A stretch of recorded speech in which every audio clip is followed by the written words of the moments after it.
We begin in prayer to the Holy Spirit, experiencing God's peace and presence, and engaging in His eternal purpose.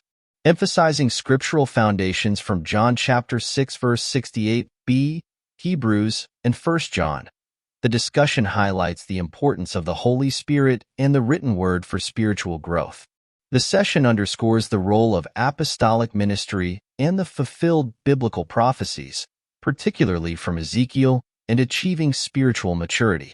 The speaker encourages deep engagement with the Holy Spirit for a mature faith and understanding of the unity of faith, as outlined in Paul's epistles. Emphasizing experiential knowledge over mere intellectual understanding, the session directs us to apply this knowledge in our lives, supported by Scripture, reason, and tradition.